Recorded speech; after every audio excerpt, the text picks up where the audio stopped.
morning, good afternoon, good evening, everybody.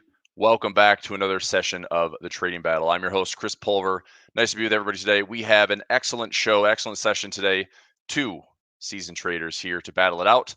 Our pugilist today will be trading with our sponsor and friend, 8Cap, a fantastic broker offering web platforms, MT4, MT5, and also linking that charting platform and trading platform to your favorite trading software. Today's theme, we will guide the challenges. We will have 3 challenges today. Traders will do their best. May the best trader win. The winners will be chosen after 48 days of trading.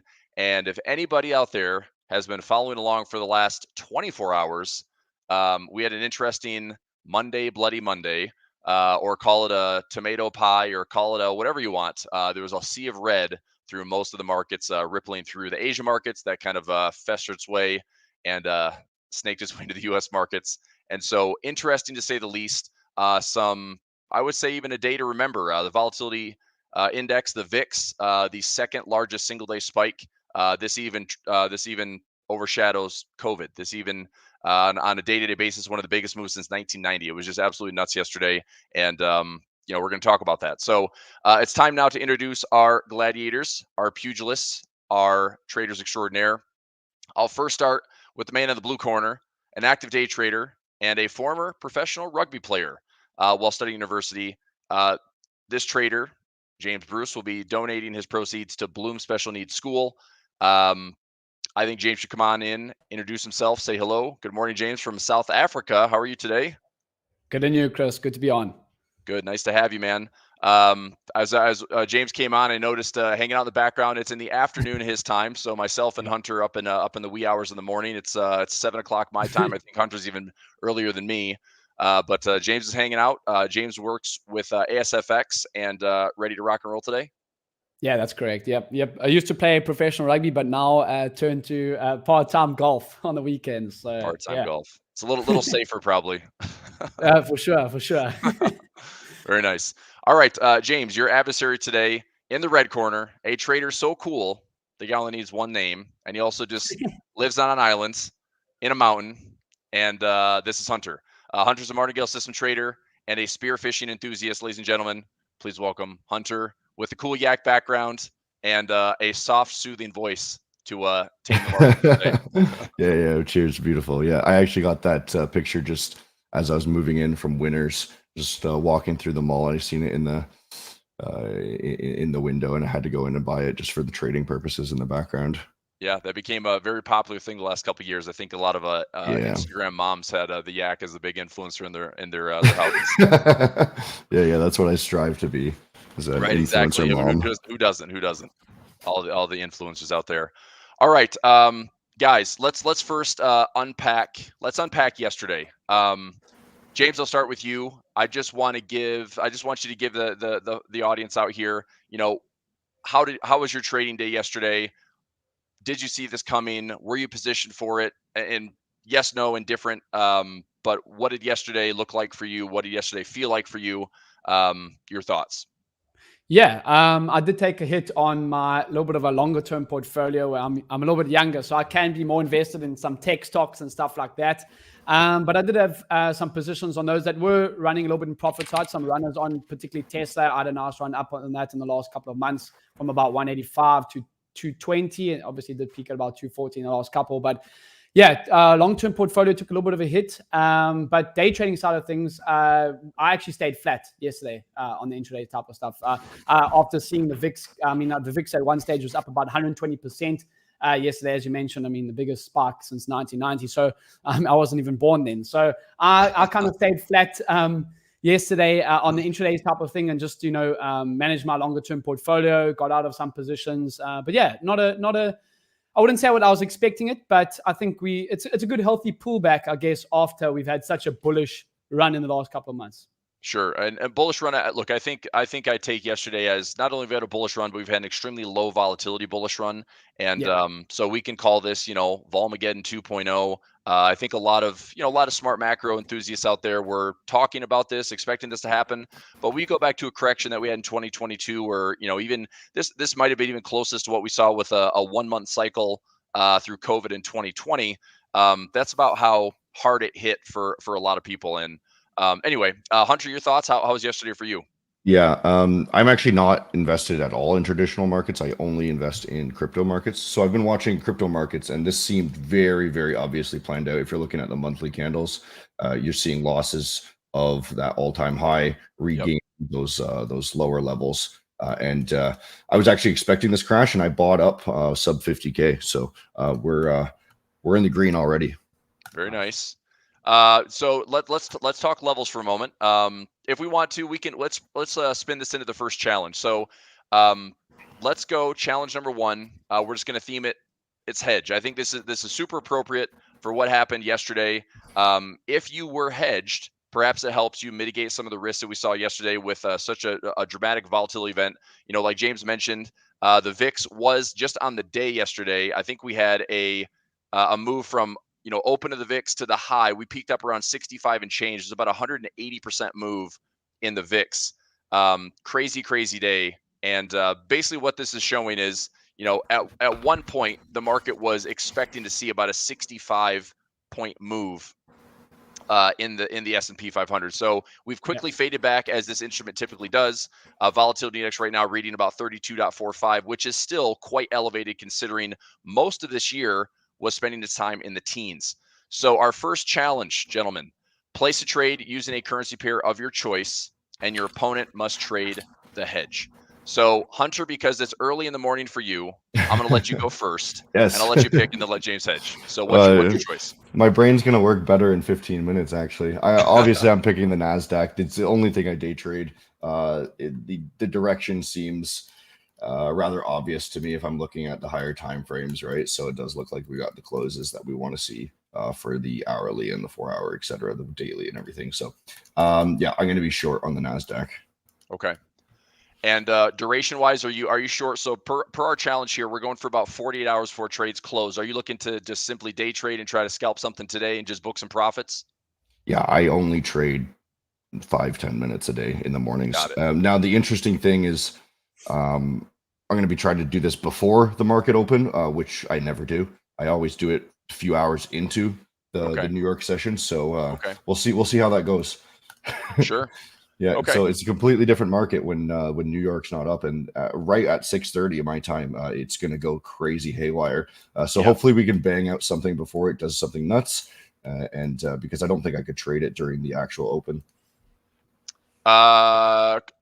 Meaning like it's just going to be bid ask too wide or just too noisy? It's way too noisy. I can't track the trend. On the actual open for the first 30 minutes, it's absolutely insane and nearly untradeable for me. Yeah, that makes sense. Interesting. I want to dive into your strategy a little bit more. So if we've got Hunter trading the NASDAQ, James, what is your choice of hedge for that? Sure. So we did have a chat in the back here. I'm gonna look to then have to buy the Dow. Then I'm gonna buy the Dow.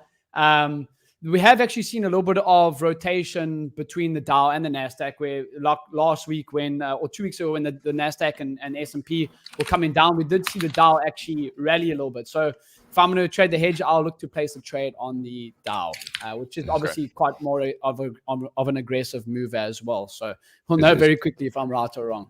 It's kind of funny because that's probably exactly what I would do too. The Dow does not correlate very well with the NASDAQ. Yeah. Yep. No, that's a good choice. I got pushed in the corner there. Yeah, that does. I mean, it makes it challenging with the trades here that, I mean, so example, if James want to take the opposite side, so Hunter wants to go short the NASDAQ. If James want to go long the NASDAQ, obviously that's putting up our challengers where one's going to win, one's going to lose. So the obvious choice is you're trying to look to something that's going to be a legitimate hedge. And gentlemen, I give you the permission to, if Hunter, if you're short the NASDAQ and you also wanted to be hedged, you can do that too. James, if you want to be long the Dow, you can also hedge that. So, I mean, I do this a lot. When I've been on the trading battle, I typically take a pairs trade. So last time I was on, I basically did everything with the yen. It was, long euro yen and short pound yen. The winners ran twice the size. And so that's how I ended up making some money for the charity that week. So similar thoughts on that. If we want to continue talking here, so let's go to current trading hours. So it's 9:10. We're about 20 minutes away from the open. And I was watching the futures market last night. I was firstly making sure that as we started today, let me see. I got a couple of notes here on my charts that I did like 5 live sessions yesterday. I think it was important to stay very connected and tuned in. I was essentially a light sleeper, to say the least, since Sunday night when the futures market opened here in the U.S. So what I thought, and I just want to get your thoughts and feedback on this. So I think what would be good this week would be the U.S. has over 1,100 companies reporting earnings. If there's some type of stability in earnings this week, that might kind of calm things down. I think that the move has accelerated quite a bit with Asia. The Nikkei last night has been ripping to the upside, which I think is encouraging. So we started to see the Nikkei rip up in a big way. There's still a lot of noise here. I wouldn't be surprised if this is, I call this the tuning fork, where we have this massive dump. It was a 12% candle on the day. And then today we were sitting here up in double digits at 10% to the upside. Yeah. So we have, possibly this, the market kind of catching its breath, or Hunter, I'll start with you. What do you think? Let's go Nikkei for a moment. Do you think that we're going to take out candle lows? Do you think we're going to come back and fill gaps or anything? Is there any, Fibonacci retracements? What are you seeing on the Nikkei if you look at that chart? Let me look at it. Okay. Yeah. Wait, what is it? What's the ticker? You could do that one you just had from 8cap. You go to the JPN, the 225. Yep. Japan. Yeah. Okay. There you go. I'm not actually even familiar with this chart at all, so we can just look at it at a top-down level, right? So Okay. On the monthly candlesticks, right, we obviously see a failure to gain a new high here, right? So that's super bearish, causing the downfall there in the following month, right? So I mostly look at the monthly candles. You can see same sort of thing. If I draw here, the loss of that level on that weekly, right? And then you're obviously testing the lows here, right? And that's basically what I'm looking for each time. So that was pretty obvious move there that it was going to break down. If we're looking at the daily, we're seeing rejection once again off of these previous levels right here. My draw thing, right? This candle right here rejecting off those levels there, right? And if we're looking at intraday, right, then we're going to be looking at the 1 hour and the 4 hour, and then just kind of looking for buy opportunities. So again, continuation to the downside here. We did regain that level right there. So, but all of these are tested. So obviously, yeah, it's all the same, man. It's all the same. It correlates directly with the NASDAQ to me. Okay.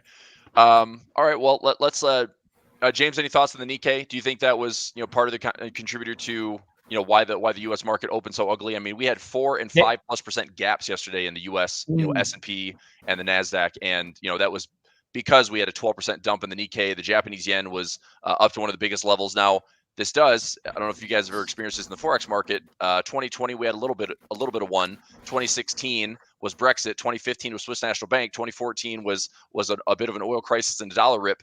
The forex market has been known for these things called flash crashes. The Japanese yen has had intervention the last 2 years. And it's the opposite of what a traditional flash crash is, where the trend is so strong, it ends up blowing off the top or blowing off the bottom and then reversing. So part of me thinks that maybe that dump yesterday was a bit of a flash crash type move, which is what you're seeing immediately today with that response to the Nikkei kind of regaining. But I do think that volatility is still high and still elevated. So any thoughts on the Nikkei from you, James? Yeah, no, I also don't really trade that market, but I do have a look at the yen crosses. I think obviously with the Japanese yen has been really, really weak over the last couple of years. I mean, we did see GJ go up over 200, right? They went to 207 to the pound, right? And now obviously we're back down to 183. So I think the intervention was probably needed to regain a little bit of stability in that currency pair. So. Yeah, I wouldn't be surprised to see a little bit of a rally on the Nikkei Sure. to the high side. Well, I do have an interesting statistic here. So Japan's Nikkei 225 index. I'm just reading this from a friend of mine on Twitter.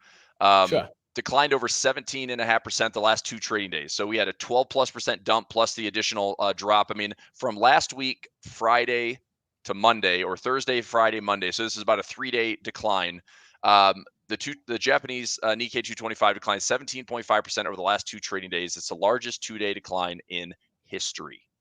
So, as I said, volatility, one of the biggest single-day runs. It was second all-time since 1990. Largest 2-day decline in history of the Nikkei 225. Now, what I thought was interesting is forward-looking 1 year, okay, after the previous largest two-day declines, which was October 1987, a year later, the Nikkei is up 25%. October 2008, after a huge two-day decline, a year later, up 43%. And March 2011, after a huge decline, up 18% 12 months later.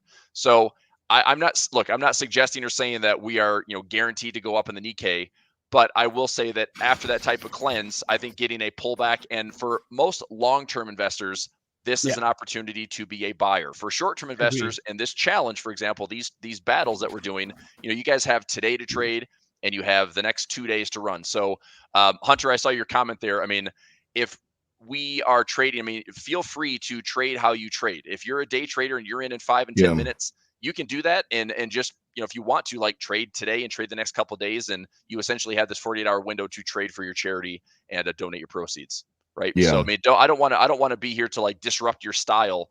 I just think it's important that we're trying to generate proceeds, generate profits, and do what you guys do best. Right on. Yeah. Right on. Okay. So let's move on to challenge number 2. This should be a little bit easier. Again, the theme is going to be hedging. So I think, Hunter, you already kind of did this one. You picked your favorite asset, so I'm going to make you pick another one. Actually, I'll start with you, James. Let's give you first go on challenge number 2. Pick any asset to be bullish or bearish on, and then Hunter will take the opposite direction. No, this one you guys hedge from NASDAQ short to Dow long. This one is going to be the same instrument, but I'm going to force you guys to actually trade the same instrument, go opposite direction. So, James, you got first pick. You're kind of putting Hunter in the corner here, but that's what we do here at the trading battle. Yeah, no, 100%. Actually, I do also trade the NASDAQ and the S&P intraday quite. Those are my favorite assets to trade intraday. But I also do have a look at the currency pair. So I'm going to look, obviously, with the Japan, bank interest rates raising to 0.25% for the first time, I think, in a good number of years. I'm going to look to short GJ personally. Again, we off the highs here. This is the hourly chart on GJ. This is moving like a stock. This is down 12% from 208 middle of July back down to 183. And it doesn't look like we're going to get any bounce or turn over here. So I'm going to look to short GJ, pound yen. Okay. Hunter, that means you're going long pound yen. You like that? Not at all. No. That looks absolutely horrendous. I think you might have a slight advantage here because I've not even been following the news in the slightest, so I had no idea about any of this. I only look at the chart on the NASDAQ, and that does me well. So this is going to be interesting for me at least. Okay. Well, like I said, if you guys want to, and maybe this is more kind of my style coming out here, but if you are James is going short pound yen. My immediate thought would be, what's the closest correlator in pips in average trading range? That's probably going to be the euro yen, in typical directional too. So euro yen, if you want to go long, that'd be the. No. I'll do the pound yen, and I'll put it off as long as possible, and hopefully we get a bounce, and then I can trade the trend change. Yeah, we'll just we'll place a little bit of a gamble and try to do it at the very last minute, and then show you up. There we go. All right. I'm just going to do some. So let me do this. I want to get to know you guys a little bit more for today's session. So let's start with James on this one before we go into challenge number 3. Sure. I'm going to say, James, take us through your day-to-day routine. I think this is a really cool thing that we get to do here, is bring on all these great traders and walk us through what you do on a day-to-day routine. What's your, top-down analysis? What are you looking at? What's your favorite instrument? When are you in the go zone? Just walk us through what kind of a day in the life of James Roos. Sure. So I recently, as mentioned, made the switch to day trading of the indexes, right? I was on the desk all day and feeling really, really blown out. I've been trading full time as my only source of income I did it for about 2.5 years. And then that's when I started to make a little bit of content. I needed other things to do in the side, as I'm sure Hunter can, chat about as well. It gets kind of boring just trading only. But I wake up in the morning, and I recently got married, and that was also the switch, and have a child on the way as well. So congratulations. Trying to balance out the lifestyle. So the mornings I make my content, I do my stuff on Twitter, make a bit of plan for the rest of the day, stream wise and stuff like that. And then market open comes at about 3:30 South African time in the afternoon. So I literally have the whole morning to go to gym, do what I need to, plan, spend time with the missus, and then market open comes, and about an hour before, I'm looking at my levels. I like to use VWAP intraday on the NASDAQ and the S&P 500 charts. I do have a look at the Dow from time to time, but it does move quite aggressively. So yeah, and then I'm on for the open, trading with the guys over at Austin Silver and the guys over at ASFX, with the guys in our Discord. And then rest of the day, I'm, just going over my daily report card, seeing how my trading session went, and marking up maybe potential plays that I missed or how could have been better on the desk. But yeah, and then evenings, I'll manage my long-term portfolio. So that's kind of what I'm doing. And then again, as mentioned, we'll get on calls in the evenings with the guys that we do coach over at our education side of things too. So that's kind of the pretty simple.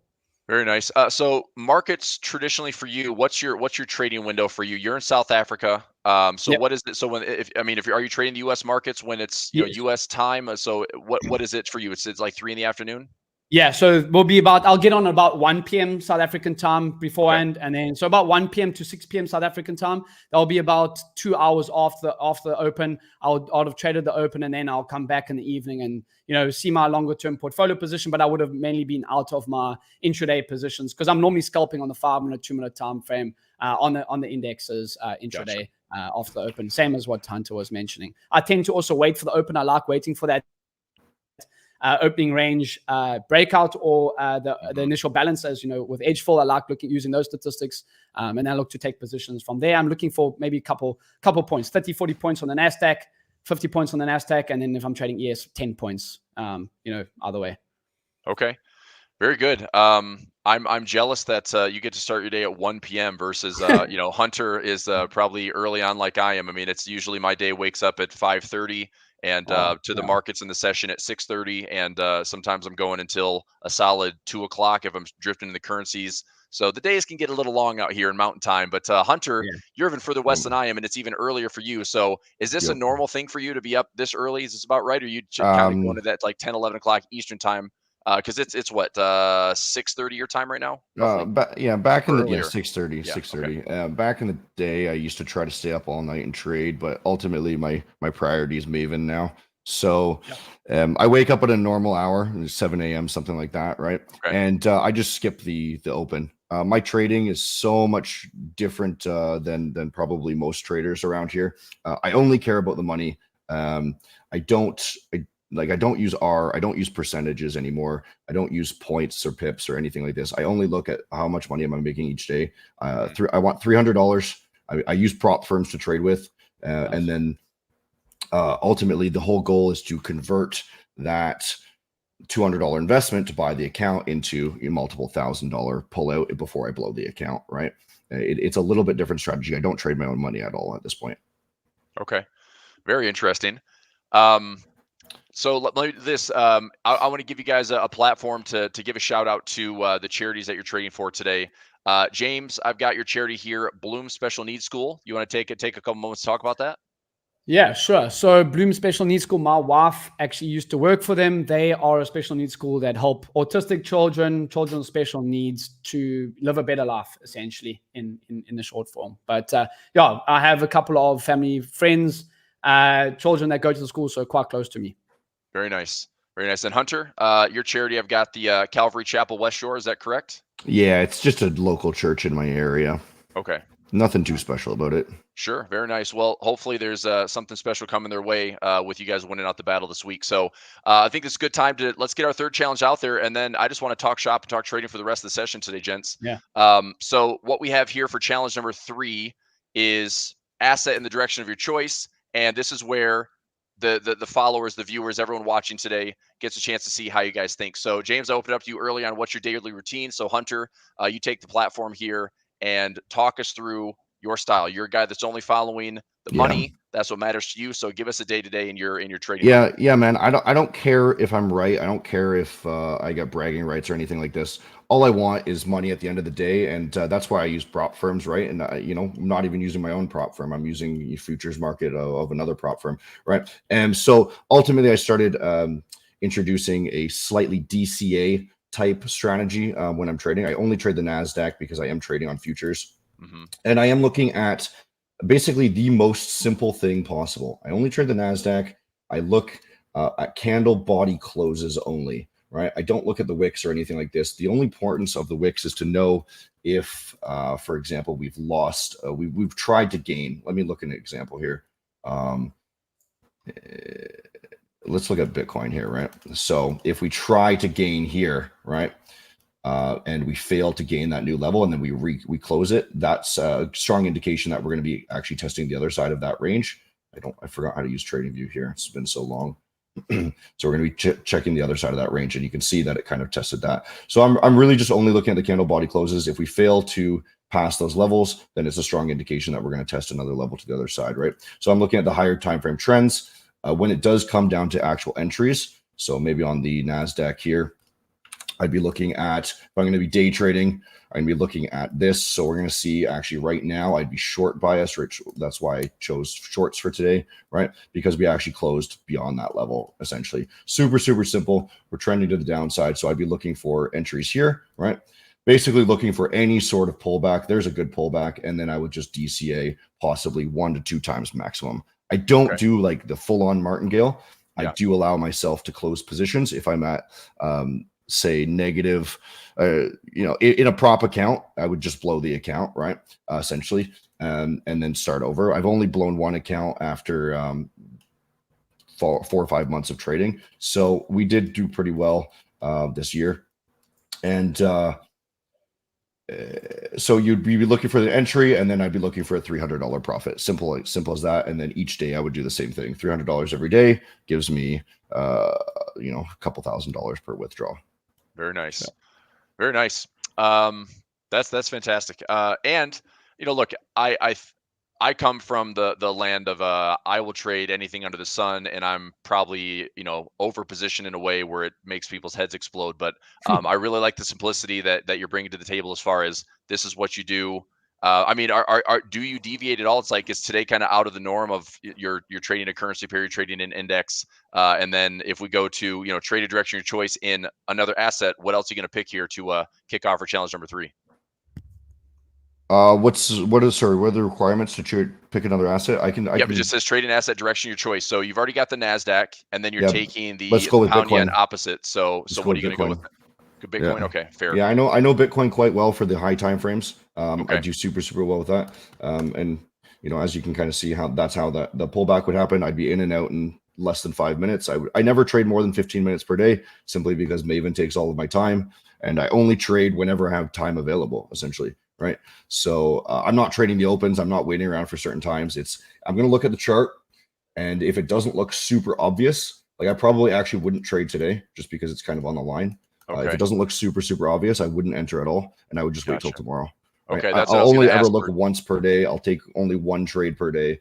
I don't want any emotions involved. Jump in if I'm happy. If the charts look good, take a trade really quick, in and out, and then I'm done. Move on. Okay. Do you mind going a little bit further into? So I think that's a really critical thing for a day trader, especially, is to have the ability to say, I'm not going to trade. It doesn't look good to trade. I want to reference the old Top Gun movie where it's just like, no, it doesn't look good. Doesn't look good. Then he gets in trouble. It's this where the guy yells at him, is like, it doesn't mean it isn't. What does he say? We could have had him, man. We could have had him, man. Anyway, Top Gun reference. But how do you choose for a guy that can come in to trade, 5 to 15 minutes? How can you look at a chart and say, I don't like it?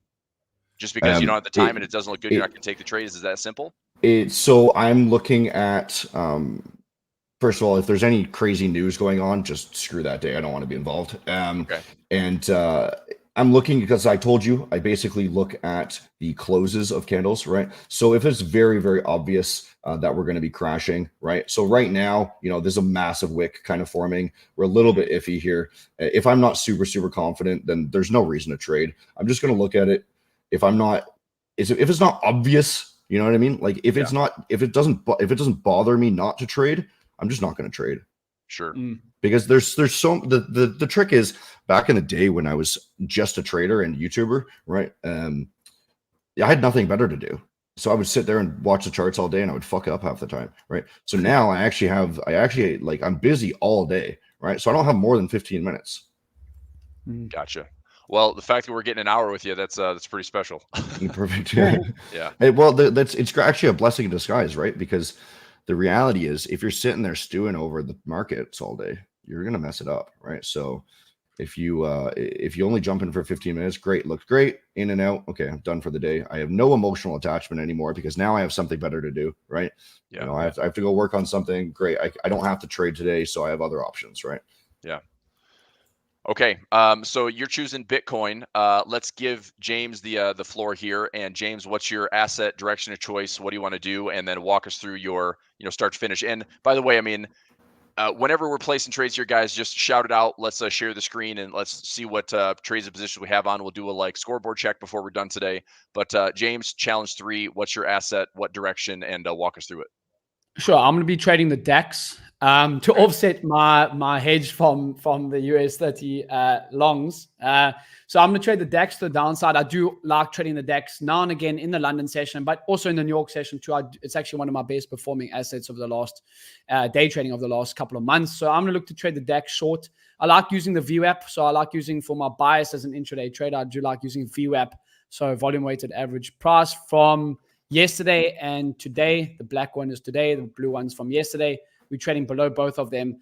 And then I also do like to use the 21 EMA for entries. So I'm going to look to trade. We've been trading below it all day, try to gap up today, and then we've just been moving lower. So on the daily time frame, we've also moved below the 200 EMA, whereas the S&P was sitting at it. So I'm going to look to take the DAX short over here. Okay. Bigger picture on the DAX. Do you think that, let's get a consensus on the higher time frames. Hunter, you're going off monthly time frames. So let's just talk indexes. If I shout an index out, give me bullish, bearish, and we can dissect a little bit further. But let's go S&P 500, bullish or bearish for you guys. Like higher time frame, what do you see happening? We higher or lower for here in the next, let's say, till the end of the year, higher or lower, S&P 500. That's a tough one. Till the end of the year. Well, the interesting thing is we're currently at the start of a month, right? So the candlestick that's forming is absolutely worthless right now. Correct. So I would, just based off of that, I have to be bullish. It'd be ridiculous not to be. Yeah, fair enough. That's for you, James. Same. Yeah, S&P 500, I would say definitely if Trump gets reelected in 2024 November, I'll definitely say the stock market would probably rally on that fundamentals.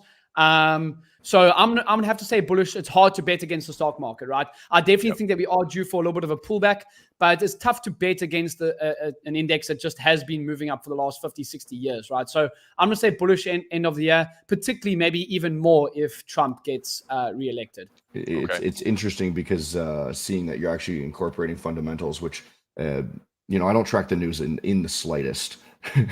So I another only reason look that at your the trade is chart. probably very simple in a good way. Like it's so noisy, man. It really can be so noisy and distracting. I agree with that though, Hunter. Like as an intraday trader, I will trade what's in front of me. I don't look at basically fundamentals. I'm not the biggest fundamental person. I do like following the news because I do manage a longer term portfolio myself, which is obviously in the stock market. So I do have to follow what's actually potting. But from an intraday trader, I keep it very simple to you. I just trade what's in front of me. I think that's probably the most important. Just a bunch of toxic drama in the background, basically. Yeah, dude. Absolutely, it is. It is. Okay. NASDAQ. Same question. NASDAQ, higher, lower? Yeah, it's the same. It's the same chart to me. Same chart. This month's candle doesn't matter. Higher in the future. If I were to say which one would be more bullish, the S&P would be more bullish, simply because I'm dropping down to the weekly, and the weekly has lost level. Gotcha. Okay, James, NASDAQ for you. Interesting, because tech stocks have obviously been taking a little bit of a hit recently. Obviously, NASDAQ a little bit more volatile than the S&P, but I'll definitely say bullish end of the year. It just depends, again, on fundamentals and everything like that from a longer term perspective. Sure. But I'll have to say bullish end of the year as well. Okay. But we do have the NVIDIA print. I think it's August 28th coming up. So I definitely think that they're probably going to beat earnings there. So I would say bullish. Obviously, if you want to look at the NASDAQ chart, just look at NVIDIA at the moment.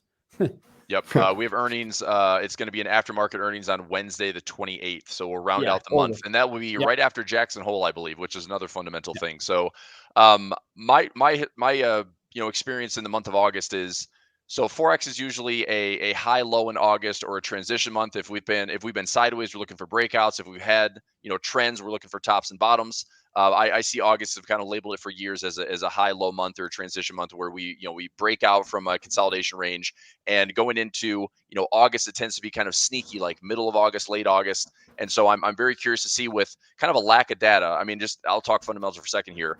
For a lack of data, all we really have is the U.S. will have another round of employment news. We'll have another round of inflation news, and then we'll have Jackson Hole. And I don't think, and if you guys were tracking this yesterday, the markets were freaking out a little bit yesterday, a lot of it actually, when you're looking at kind of historical precedents. But when everyone is talking about the Fed needs to come out and have an emergency cut, that is, in fact, I don't remember what chart it was on. It might have been the VIX. I just said that would be the worst decision to do right now, because it would show that we're absolutely cutting for the wrong reason. So my opinion fundamentally is the Fed should not be cutting now. I think the Fed needs to cut in September, like they said, and just stick to the script and just let things, like let the data for right now in this 30 to 40 day window, let the data roll in. It's scary enough. It's scary enough that it's going to pull back on a lot of crazy stuff. Like in the US, I mean, employment has ticked up higher. It's triggered some recession indicators. All these things are out there fundamentally. But the reality is, if the Fed just sticks to the plan, they cut maybe 25 basis points September. The next one is November. Let's see what the watch tool says. The next one is supposed to be 2 days after the election, which would be, to me, I thought that's a bit of a wild move in the Fed range. So and also the higher probability is that, according to this watch tool, that the Fed's going to be cutting by 50 basis points. So agree or disagree, I'm just curious your guys' thoughts. I mean, the Fed has been the central bank that gets the most mileage out of jawboning, out of talking. They don't actually have to do anything. They say they're going to raise rates, and every other central bank around them raises rates, and then the Fed decides, oh, it's appropriate for us to do it. They're talking about cutting rates, and they wait the longest. So it's funny to me how the Fed can get all this free mileage out of the markets. Will respond to what they say they're going to do, and then that's the classic buy the rumor, sell the news. So does this Fed, I mean, again, Hunter, you seem like you could care less because you're trading at such short term, but just want to get your guys' opinion and chime in on, does the Fed matter to you right now? Does the Fed matter to the market right now? Mate, it's not even that my trading short term. It just doesn't matter at all, because the reality is it all prints on the chart eventually, right? Mm-hmm. So if I've got excellent bias detection on the monthly levels, that's all that matters. Fair. Yeah. Okay. I think also, I mean, it probably also sometimes is already priced in, right, before the actual print anyways. Exactly. I think the only thing that really matters is if you got a mortgage and that's the people, that's who the interest rates will matter to, right? People who got credit. I definitely think that coming out now, as you were mentioning, Chris, if they had to come out now, I did hear that they don't want to cut by 75 basis points. Like people are saying they must come out and cut by 75 basis points. I think that would be the markets, I think, would sell off on that, because that's pretty, that's quite panic stations. Whereas just let the data come in September. They were already speaking about cutting by 25 basis points in September. So just let it play out naturally. Don't come and intervene, anything like that, and cause unnecessary panic in already, the VIX would shoot up even more and would have an even bigger of a sell-off, in my opinion. So go ahead. I think that's a very fair assessment, because look, the Fed has been notorious for backstopping bad things. So let's just go back in time. So what happened in 2020 around the entire world? Massive amount of global stimulus, slashing interest rates, emergency style, to zero. Everybody went going to zero. And then slowly, as we started to raise rates, we raised rates.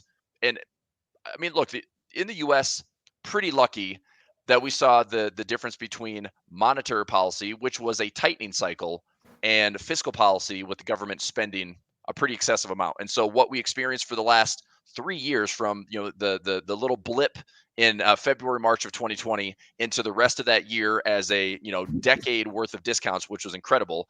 If you guys traded in 2020, I would assume you guys did pretty well. I think most, I mean, 2020 was the first time that I thought bull market geniuses, because anybody looks good if you're just trading the markets in 2020. 2021, we had a little bit of carryover, but late 2021, 2022 was a bit more of a reality check. And so I think that historically speaking, the Fed has always been willing to step in and backstop and intervene. And so if this was the situation where it's emergency cut 50 basis points, 75 basis points before the September rate decision, I just think that would be the first time in a long time that the Fed can step in and the market doesn't care at all. In fact, it'd make it worse, and it'd probably accelerate the move to the downside simply because we're cutting for a recession reason as opposed to cutting for a data point of, hey, employment is softened, inflation's coming down, it's appropriate to cut and be less restrictive, blah, blah, blah. So yeah, I hope they just stick to their guns. I'd be actually interested just to ask Hunter this question. In terms of volatility like this, right, Hunter, what you've got over the last couple of days, you being an owner of a prop firm, how have you seen the results from the guys at the results at your firm? Yeah, good question. Of the traders, volatility. Yeah, like, has it been more people blowing accounts, more people making more money? Volatility generally means people are going to mess up more. They're not as stable, right? So it's really apparent when it comes to the NFP. We warn everyone days before, we warn 5 minutes before, 2 minutes before, 1 minute before, over and over and over again. And every single time, 1,000 people blow their accounts immediately. Right. So it is kind of unfortunate. But what else can we do other than warn you guys and tell you not to trade during that time? It's very obvious that basically everyone blows their account, because if you're long or short, it's just insane volatility. Yeah. That's a good point. I feel like you could have some fantastic PSAs to get traders to listen out there and maybe make them better traders. But instead, I think that look, you make mistakes, make mistakes. Those are lessons. I think from all this, traders that survived yesterday, traders that survive anything. I can go back for 24 years and talk about everything that you vividly remember from mistakes you've made, horrible lessons, bullets you've dodged. This week, yesterday was no different. It's like, if you survived it or you didn't, question is, what are you going to do now? So traders trade, continue to trade, and hopefully you just learn from those past mistakes and get better. But that's like the whole point of a prop firm in my mind is to an educational platform that'll fast track you to your own account, right?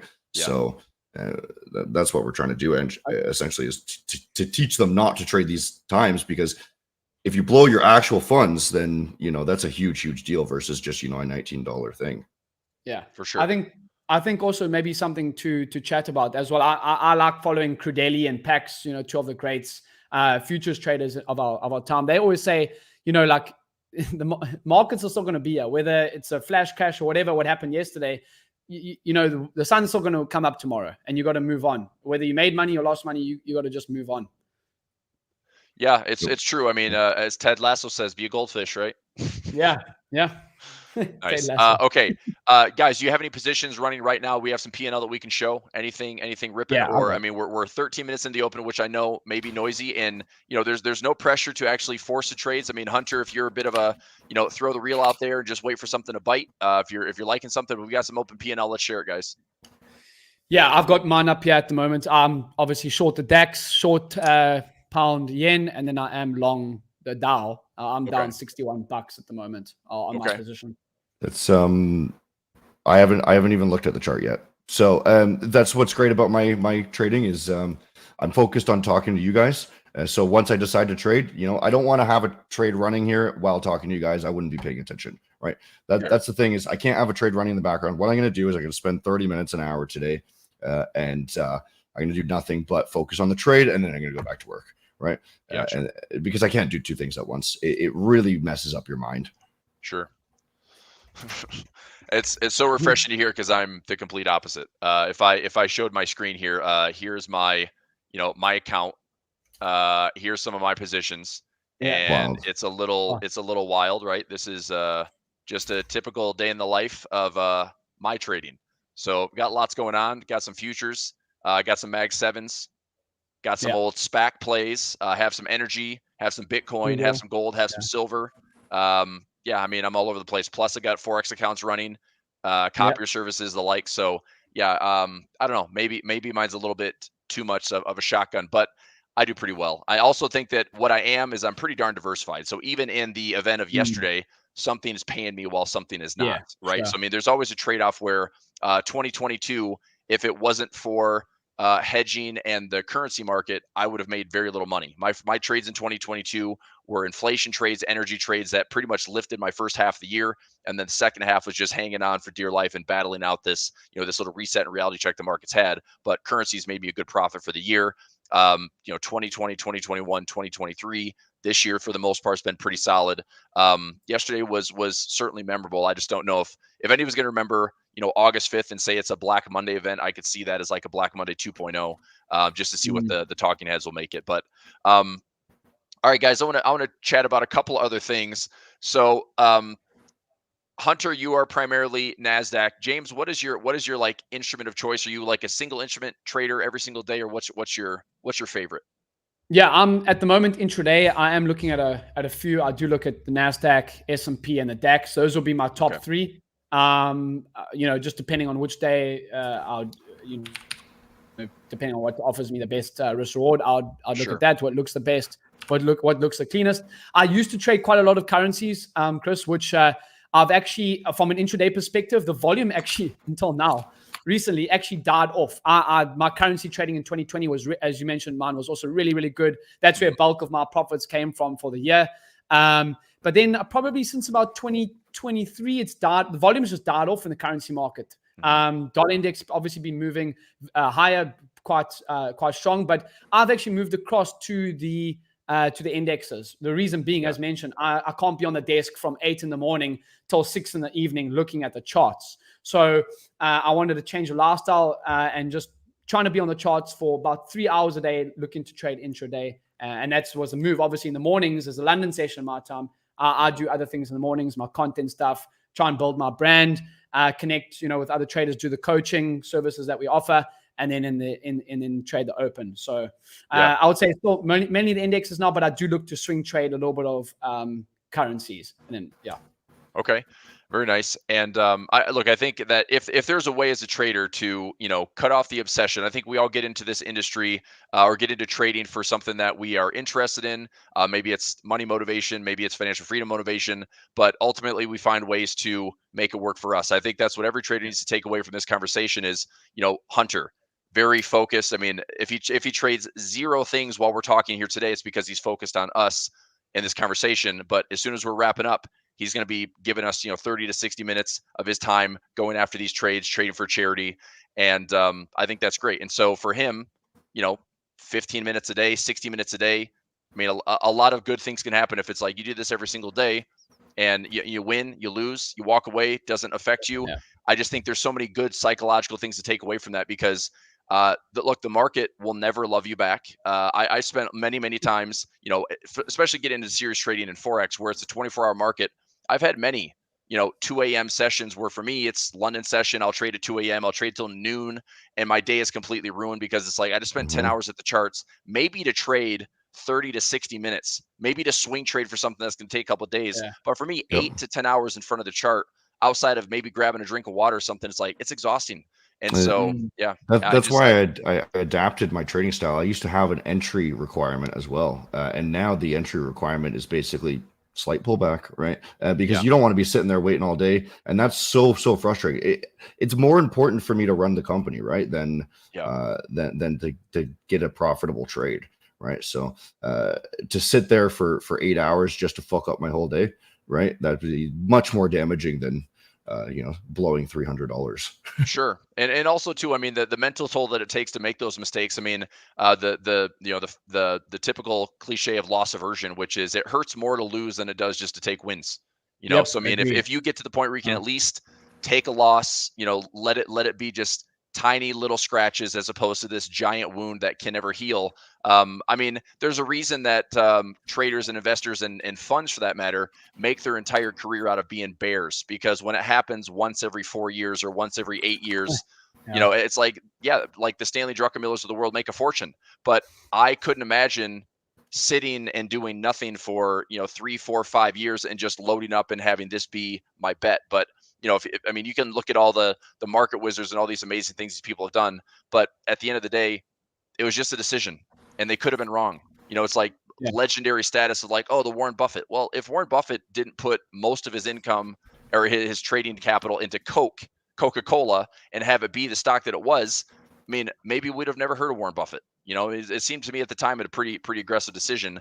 And now he, I don't know if you guys saw this last week, but they're saying that Warren Buffett, called the top. It's like, okay, dude, I think he just went more conservative. That things are a little bit overpriced. He's a value investor, and things are frothy. So he's pulling out. He's going. He has more treasuries right now than the actual Fed does. I mean, I think Berkshire Hathaway has like 200 billion plus exposed in treasuries. So yeah, the guy's going to sit on 300 billion in cash and make a solid, 5 to 5.5%.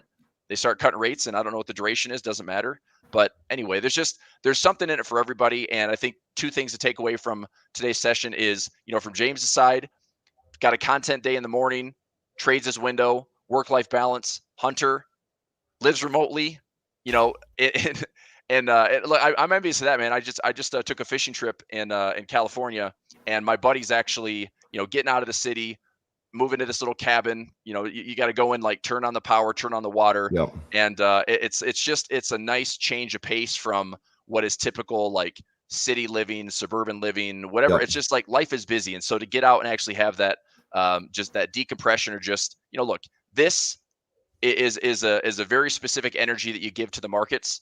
And like I said, the markets will never love you back. So take what you want out of it, make it what you want. And I think that these type of sessions that we do here with the Trading Battle are so special, because we get a glimpse into what all types of traders, all walks of life can do. So for that, I'm really thankful that we were able to have this session. James, you have running P&L. Hunter, no trades yet. Let me do one more thing before we kind of wrap up for the session. So we're about 22 minutes into the open. I'm just going to do a spot check on price. I feel like today the market is kind of doing what it classically does, which is like, just calm down for a second. And there's kind of lackluster moves right now, but I'm watching. I'll look to see if we take out yesterday's high and low. James, I'm sure you're watching with Edgeful. I think you and I are going to spend some time together later today and next week. But I want to see if we take out yesterday's high, yesterday's low. So we'll see what happens there. Otherwise, I don't see a ton of crazy movement across the board. Asia finished green on the day, over 10%. Volatility is back down to 30.89. So we're still continuing to see that fall. I did look at the term structure on the VIX. We're sitting at 31.42 right now. And over August to September, looking to see if we drop in the 20s. That's still considered historically high. The VIX average is around 18. And if we're elevated in the 20s, that's still a pretty decent move. That's going to be somewhere around 0.5% a day. That's not a joke. I mean, that's a pretty good volatility, which, for a day trader like you, Hunter, for a day trader like you, James, I mean, this is good stuff, man. Like, volatility until it settles in, we could have some really good opportunities in the next maybe 30 to 45 days. But again, assess the charts, read it, take good decisions, and off you go. So as we kind of wrap up here, James, I know you have an education package to offer followers out there. This is something special where everyone comes in. If you got a platform to share, Hunter, you're more than welcome to share information on Maven as well, if people want to get in touch with you guys. So James, you mind talking more about ASFX for a second? Yeah. So if you look at the link in my bio, you can see all the links that you do need to have a look there. But we do stream. Actually, the guys are busy streaming at the moment. So me, Austin, we got about 5 of us, 6 of us that stream on our on ASFX TV every single week. It's $10 a month. If you want to get to know us, get in there. And then we also do offer one-on-one educational services as well for the guys that want that more exclusive coaching. And you can book a call with us too via the link in my bio.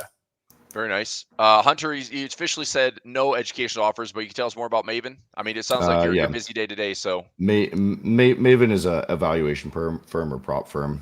We're one of the highest ranked prop firms in the world right now. We have the best prices, and our slogan's kind of never delay, never deny. So you're guaranteed to get a payout with Maven, right? So very nice. You follow the rules and pass the challenge, obviously, right? So yeah.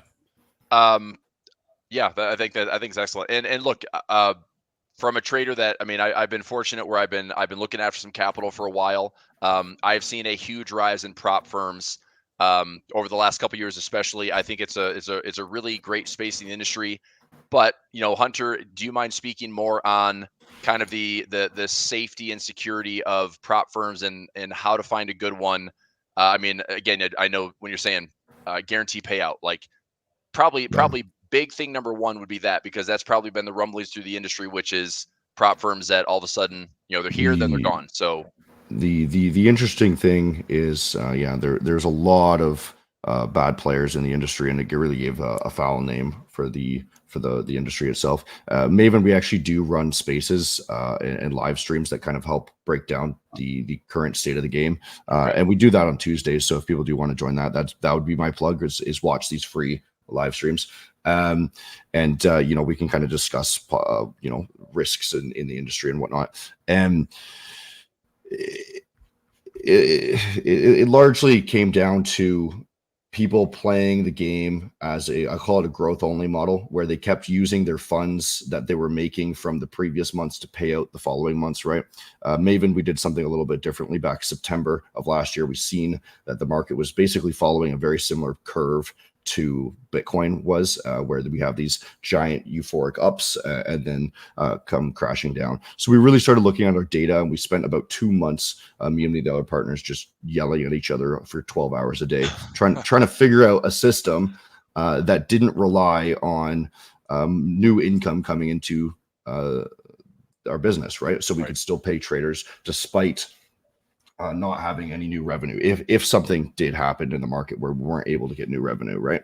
And we did find a system, and then about 6 months later, all the other firms collapsed, right? And people actually made fun of Maven for the rules that we had implemented back in September, and everyone was mad. And now it's kind of ironic sitting here being one of the only firms remaining. Right.